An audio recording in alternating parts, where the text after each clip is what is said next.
3 minutes qui construisent, la série de podcasts pour les artisans. Dans cette série de plusieurs épisodes, c'est Bruno, à son compte depuis 15 ans, qui nous dit tout sur l'assurance pour les artisans du BTP. Bonjour à tous. On se retrouve aujourd'hui pour un épisode consacré à un sujet très important dans nos métiers, les dommages en cours de chantier. Comment faire pour bien assurer votre ouvrage en cours de travaux? Et plus précisément, pour quel type de dommages? Je vais tout vous expliquer. Tout d'abord, comment faire pour assurer votre ouvrage en cours de travaux? Comme je l'expliquais dans l'épisode précédent, avant réception des travaux, vous supportez seul les risques d'endommagement ou de destruction de votre ouvrage ou des matériaux stockés sur le chantier. Il est donc très important de souscrire un contrat couvrant les dommages subis par vos travaux avant réception. C'est ce qu'on appelle la garantie des dommages en cours de travaux. Voyons maintenant ce que cette garantie peut couvrir exactement.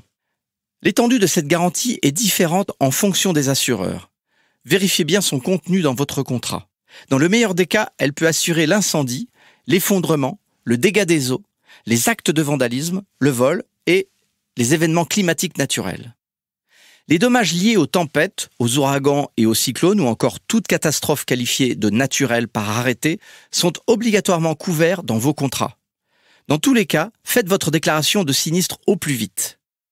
Autre conseil, quelques précautions sont à prendre concernant l'utilisation sur un chantier de matériel pouvant provoquer un incendie. Je pense au chalumeau, au poste à souder, à la meuleuse.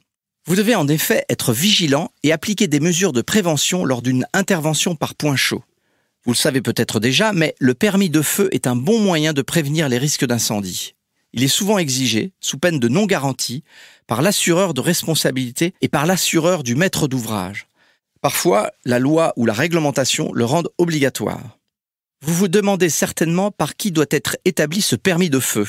Par une personne compétente, c'est-à-dire, il doit être signé par le donneur d'ordre, par la personne désignée pour la sécurité et la surveillance et par vous-même en tant qu'intervenant. Il mentionnera les consignes de sécurité, les risques spécifiques et les moyens pour éviter les départs de feu.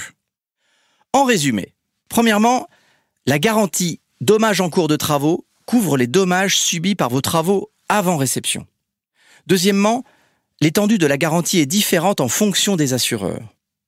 Et troisièmement, un événement climatique est couvert à condition d'être qualifié de catastrophe naturelle par un arrêté interministériel. C'est tout pour aujourd'hui.